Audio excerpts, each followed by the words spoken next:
O Botequim Mucuri, Bahia. Temos que parar de tratar homens de 19 como meninos. O Barcelona tem um jogador titular absoluto de 16. O Wesley é ruim, nível Série B. O Miller César, em relação à diretoria... Paz foi vendido por uma fortuna para o Chelsea. Ele é um fenômeno.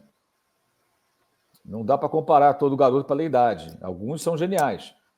Ele está falando do Lamine Yamal, eu acho também. Ele está falando de quem? Eu entendi que era jogador do Del Valle. No Barcelona que ele falou. Deve ser o Yamal. Deve ser o Lamine Yamal. Sim, mas assim, cara, calma, né? Seleção já, né? Não tem nem... Enfim. Em 1973, Zico tinha 20 anos. Ele só virou titular do Flamengo absoluto em 74, com 21. Pois é. E hoje tem que se resolver. Tem que ser jogador. 72, o Flamengo foi campeão carioca. Zico tinha 19 anos. Não jogava, não era titular. Zagallo era o técnico. Estou falando do Zico, tá? Então, assim, se é assim... Agora, Pelé com 17 era campeão do mundo, né? Maradona poderia ter sido campeão com 18 se o Menotti o convocasse naquela Copa na Argentina. Cada um é cada um. Alguns são geniais, outros não são. Gente, calma, né? Aí tem um cara de 16 anos do Barcelona, então o cara de 19 tem que... E não é tratar como menino, é entender que ele ainda é muito cedo para você sentenciar que o cara não presta. O Odegaard, o Mauro, o Real Madrid investiu quando ele era da base uma fortuna, apostava que ia ser, não deu nada lá e agora está arrebentando no Arsenal. Sim, exato. Às vezes o cara demora mais para amadurecer. Esse é o ponto. O que eu concordo com a crítica pontual. O Wesley jogou mal, ok. O Wesley não está pronto para ser titular do Flamengo. Concordo. Flamengo precisa de um outro lateral? Também concordo. Até para preservá-lo, para ele não ter que entrar tantas vezes na podre. Né? Mas não serve. É péssimo. Calma. Nesse momento, não atende realmente a expectativa. Não significa que nunca vai atingir. Agora, o Flamengo só tem 2 laterais direitos e um é esse menino. Então, e o outro é toda hora convocado. Ele que vai ter que jogar, cara. Aí é erro da diretoria. E eu questionei várias vezes pelas pessoas do Flamengo. Vocês não vão trazer um lateral direito? Não, só esquerdo. Mas por quê? Não, a gente acha que o que tem lá é o bastante. Temos 3. E um já estava com a placa de vende-se, né? Que era o Mateuzinho. E foi vendido. E mesmo assim não buscaram mais um. Então, nessa posição, o Flamengo precisava ter mais alguém. Até para preservar o Wesley. Para que ele não tenha que entrar em todos esses jogos, ele possa entrar aos poucos. Se precisar descer até para o sub-20, ele podia descer, gente. Sabe? Para ter ritmo de jogo. Porque é um jogador que está muito exposto já. E é uma pena que, de repente, um cara desse é queimado, é mandado embora, vai para outro clube. O Flamengo já perdeu gerações inteiras por conta desse tipo de avaliação. Eu sempre lembro aqui que o Adriano, imperador, era bonecão do posto. Lembra? Sim. Aí ele teve que ir para a Itália, virar o imperador, voltou, jogou no São Paulo e depois veio para o Flamengo para ser campeão brasileiro. Aí virou imperador, para o torcedor do Flamengo. E aquela geração campeã, no início dos anos 90 da Copa São Paulo, foi toda vendida a preço de banana, em parte que a torcida achava que não serviam. Aí, na época do Luiz Veloso, especialmente, venderam vários. Marcelinho Carioca para o Corinthians, o Marquinhos foi para o Palmeiras, o Djalminha foi para o Guarani, depois para o Palmeiras, o Paulo Nunes foi para o Grêmio. Todo mundo foi embora, né? O Júnior Baiano foi parar no São Paulo e no Palmeiras, depois no Vasco, inclusive. Então, esses caras todos saíram. E foi uma geração campeã da Copa São Paulo que vários jogadores vingaram. Foram jogadores de sucesso. Esses caras ficaram reforçando adversários do Flamengo, vendidos a preços módicos. Assim, uma coisa absurda. E a torcida muitas vezes tem participação nisso, por conta dessa pressa, dessa impaciência e dessa mania de parte da torcida de rotular o jogador jovem como se já não servisse. Eu acho que é muito cedo, tem que esperar um pouco mais para você ter uma ideia mais clara do que ele pode apresentar. O outro que era muito marcado do Reinaldo, que jogou depois no São Paulo, foi para a França e tudo mais. Nossa, como eu pegava o aquele rapaz. Era uma coisa impressionante. Então, é o que pode estar acontecendo de novo. E hoje, com a rede social, isso é mais intenso ainda. É isso que eu sou contra. Concordo com todas as críticas à atuação do Wesley, não foi bem. Mas daí é decretar que ele não serve, joga no lixo. Que isso, gente? Calma, né? Até porque esse garoto, ele tem, entre os scouts, os observadores, ele é bem cotado, né? Tem muita gente que o vê como um jogador com potencial a ser desenvolvido. Tomara que seja, né? Eu torço para que seja, que ele tenha sucesso. O Miller César, em relação à diretoria, eles devem entender que a administração deve ser de dentro para fora e não de fora para dentro. Cedem à pressão da torcida e da mídia. O Matheus Souza está lamentando aqui também os gols de cabeça que o Flamengo toda hora toma. O Rudy Rafael, é preciso confiar no departamento de futebol da gestão mais vitoriosa da história do Flamengo. Se pouparam, é porque tiveram motivos inquestionáveis para isso. Tá aí a opinião do Rudy.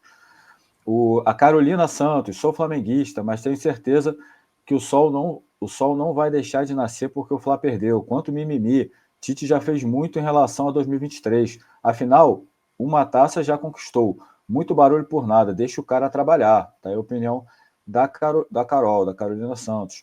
O Marco Marques, por que o Galo joga com Paulinho e Hulk e companhia todos os jogos? O Tite já está há 7 meses no time e não evoluiu em nada. Desse jeito, não ganha nada. Ô Marco, o Milito, ele vira e mexe muda, cara. Principalmente no meio campo. O Paulinho e o Hulk realmente têm jogado.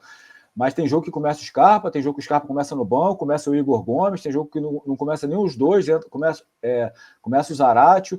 Às vezes ele bota 2 zagueiros, agora ele tá botando batalha de zagueiro, tá jogando com um zagueiro só. O Milito é um cara que muda bastante, né? E o Arthur Jorge, que o Flamengo vai enfrentar, também. É cada dia uma escalação diferente. Os 4 atacantes que ele tem escalado, ele tem variado muito esses 4 atacantes, né? Ontem começou com o Savarino contra o Juventude começou no banco. Então, enfim, há um revezamento maior. O William Egídio, houve soberba e falta de humildade por parte do Tite. Poupar 7 foi absurdo. O Palestino é o 2, é o segundo no chileno. Flá corre risco de parar na primeira fase. O Guedes Futebol, são jogadores de papel? O Fábio Pérez, atitude e péssimo estado do gramado foram os principais motivos para a derrota de ontem. A Tamara, minha única preocupação minha única preocupação e esse medo do Tite em não tomar gol prejudica o Flamengo no mata-mata na Libertadores. O medo faz você perder e sai derrotado. O Fernando Tourinho, o brasileiro é prioridade do Flamengo 2024. A gente acabou de falar, Fernando. Há uma pessoa da comissão técnica que me garantiu que não. E não em prol da Libertadores, né? Os dois são prioridade. William Santiago, lembro dos jogos de bola, de gude, onde tínhamos 2 modalidades. Um de triângulo em terrenos nivelados e búlicas em terrenos acidentados. Titebol. O Fabinho EC, Mauro, meu parceiro, eu só disse que você citou o exemplo do motorista de ônibus. Não estou comparando profissões. Tá aí o Fabinho. O André Ferreira, discordo do Fabinho. O Wesley jogou mal sim, mas o Vitor Hugo não estava ajudando ele. No entanto, o Luiz Araújo entrou e ajudou muito. O Felipe Furtado, poupar o time na altitude para entrar forte no clássico. Será um jogo fácil contra o Bota. O nome disso é planejamento estratégico. Tá aí. Encerrou, Felipe? Consegui ler todos? Consegui ler todos, superchat. Agradecer a galera aí que mandou superchat direto aí, tá?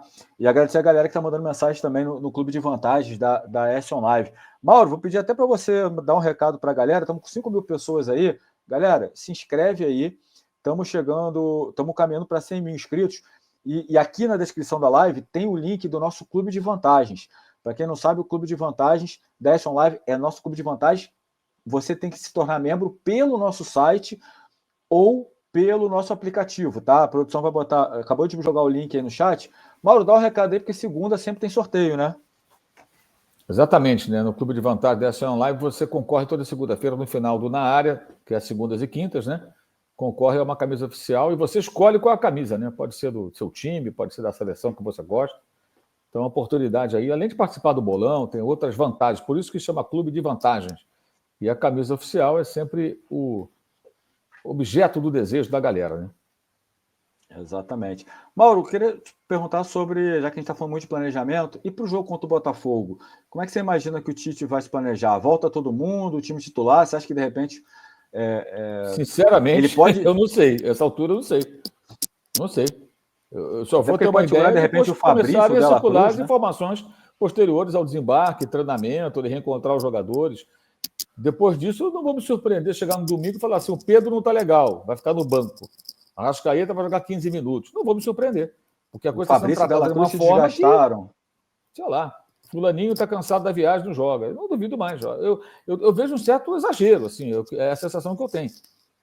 Então tem alguma coisa errada, porque está todo mundo podre nesse time, que ninguém consegue jogar. Espera aí. O sacrifício feito nessa quarta-feira, ele tem que ter alguma compensação. Se eu não levo essa turma para La Paz, porque não vai pegar avião, não vai desgastar e tal, eles têm que estar inteiros no domingo, gente. Então, do que valeu essa semana? O Flamengo meio que abriu mão do jogo ontem. Ontem, ele quase que jogou a toalha antes da partida. A escalação foi mais ou menos nessa linha. E você não levar nem os caras para não desgastar em nada, nem da viagem, então tem que ter uma contrapartida, tem que ter uma compensação. A compensação é o quê? Eu arrisquei ali, me dei mal, mas eu vou estar inteiraço domingo. Domingo vale a liderança do campeonato. Uma vitória sobre o Botafogo, dependendo do placar ou do resultado do jogo do Red Bull Bragantino, o Flamengo volta a ponta.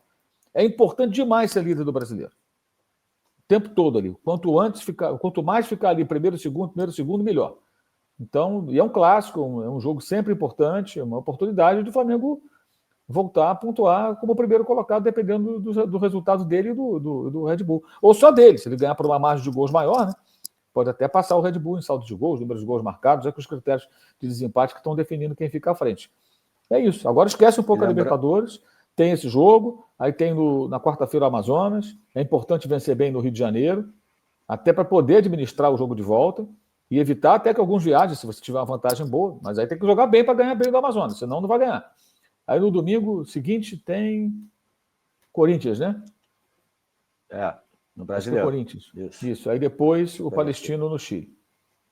Acho que é o Corinthians, não falha a memória. E lembrando, né, Mauro, o Botafogo é o terceiro colocado, um ponto atrás do Flamengo. O Flamengo é o vice-líder, o Botafogo o terceiro. Você acha que tem favorito nesse jogo ou é totalmente aberto? O jogo no Maracanã. Acho que o Flamengo ele tem que ser o favorito para esse jogo. O Flamengo vai jogar com a sua torcida, é 90-10, aquela coisa, os jogos do Botafogo são assim, né? É jogar em casa. Tá jogando em casa, não tá jogando em tapetinho, coisa nenhuma. Então, acho que o Flamengo tem que se impor como favorito para esse jogo. Tá aqui o Maurílio, Flamengo e Botafogo, 11 da manhã, depois Flamengo e Amazonas, depois Bragantino e Flamengo no sábado, 6h30 lá em Bragança Paulista, onde o Flamengo nunca ganhou. Antes, nunca ganhou, desde que virou Red Bull, o Flamengo nunca ganhou do Bragantino lá. Palestino no Chile, aí sim, Corinthians no Maracanã, Bolívar no Maracanã, Vasco, a gente não sabe ainda onde vai ser esse jogo, se o Vasco amanhece São Januário. Parece que as diretorias estavam conversando para tentar ver se botava o Maracanã 50 para cada nos dois jogos. Deve ser, tem sido sempre assim. O Vasco não tem esse problema de lado de torcida, que o Vasco quer ficar do lado direito, e o Flamengo à esquerda, o Vasco à direita, está conversado. O Fluminense tem esse problema, essa bobagem, né? Porque eles jogam o dinheiro fora, né? Jogaram para 25 mil pessoas, o jogo era para ter 50 mil, sábado passado. Ficou vazio. Isso não é profissional, gente, desculpa. Até porque a tradição do lado direito do Vasco, o Maracanã acabou, cara. Aquilo ali é um outro estádio, esquece isso. Aquela tradição lá do passado, Vasco à direita, Flamengo à esquerda, isso é lá do passado. Aquele Maracanã da gente não existe mais, isso aí é um outro estádio. Eu acho, né, pelo menos. Acho que deveriam pensar nos vascaínos que poderiam ter ido no jogo e na renda que seria muito melhor. O jogo certamente deu prejuízo. E pensando no segundo turno, né, Mauro? Assim, vai que no segundo turno o Fluminense está disputando o título, eu vou querer ter 10%, eu vou querer dividir o estádio. Né? A discussão ali foi, o Vasco falou, tá bom, eu topo, mas no segundo turno, quando eu for mandante, eu quero ficar do lado direito. Eu falei assim, não, pô, porque eu que fico aqui, já personalizei esse lado do Maracanã, eu sou um dos times que estão administrando o estádio. Não está errado ali o Fluminense. Eu acho um radicalismo do Vasco nesse ponto. Cara, que se dane o lado. O negócio é encher aquilo de sua torcida. E o Vasco quase consegue reagir nesse jogo, buscar uma reação. E eu acho que se tivesse muitos torcedores ali, teria certamente, até mais do que do Fluminense, creio eu, teria uma chance maior. Sabe? Acho que novos tempos, tem que pensar um pouco diferente. Entendeu? Enfim, mas isso aí já passou. Quanto o Vasco, acho que o Flamengo deve jogar no Maracanã, que nesse aspecto os dois têm se entendido. E eu acho isso super importante, cara. Esse negócio de 90-10, porra, chega, né? O futebol carioca vai ser apunhalado se todos os jogos forem dessa maneira. Um dos grandes diferenciais do futebol do Rio de Janeiro é ter duas torcidas nos clássicos, nas áreas centrais, como era na antiga geral, e até nas cadeiras azuis, os torcedores ficam misturados, não tem briga, não tem confusão, fica tudo bem, todo mundo se entende. E quem que só quer torcer entre os seus, é só ficar do lado oposto. Mesmo quem está na cadeira central, se você ficar sentado perto ali do norte ou do sul, dependendo do time que você torce, você vai ter muito pouca gente ou ninguém ali torcendo na meiuca ali que mistura mais, né? Aí você tem um misto mesmo. Como era no Maracanã antigo. Antes de ter a divisão, lá no passado, nos anos 70, no meio, na parte central da arquibancada, em frente às antigas cabines de rádio, não tinha divisão de torcida. Era misto aquilo ali. Depois começou a ter divisão, com corda ali, com policiais. Mas não tinha divisão. Então, se você fosse rubro-negro, fosse ao jogo com o tricolor no Fla-Flu, podia sentar no meio ali e ver o jogo juntos. Existiu isso do Maracanã, na arquibancada, gente. Então, isso é uma tradição que tem que continuar. A convivência civilizada das pessoas e o direito também de você ficar só no meio dos seus na hora de torcer pelo seu time. Eu, quando ia ao Maracanã como torcedor, eu nunca gostei de ficar do lado de torcedor de outro time. Eu queria ficar do lado de um estranho que fosse torcedor do Flamengo e nunca do lado do meu melhor amigo que fosse Botafogo, Vasco ou Fluminense. Porque no jogo ali, para mim, não é meu melhor amigo, ali é meu adversário, vai para o outro lado. Mas tem gente que gosta de ver do lado de uma namorada, que torce para outro time, né? Eu chamo de casal Cícero Melo, né? O Cícero Melo sempre entrevista lá na ESPN, aquele povo que está chegando no estádio, aí chega a moça com a camisa do Fluminense, o rapaz com a camisa do Flamengo, por exemplo, aí ele entrevista, aí ele pergunta, ele sempre acha esses casais assim. Aí ele pergunta se o time perder, se o cara vai dormir no sofá. É um barato. O Cícero é genial. Então são os casais Cícero Melo. Então o casal Cícero Melo ficava lá no meio. Na boa, tudo bem, sem problema nenhum. Mas o Maracanã, essa tradição tem que ser mantida. E eu torço sempre que o Flamengo e o Vasco preserve, como tem o Fla-Flu, as duas torcidas. Infelizmente o Botafogo não dá, porque o Botafogo quer jogar no Engenhão, que é o direito que ele tem, e ele não abre mão dos 90/10. Então, nesse jogo, o Flamengo joga em casa, esse é em casa mesmo, né? É clássico em casa e fora. Então tem que se impor como favorito, acho eu, né? Depois dessa semana toda, gente, de preservação do jogador, se não jogar bem domingo, vai ser complicado.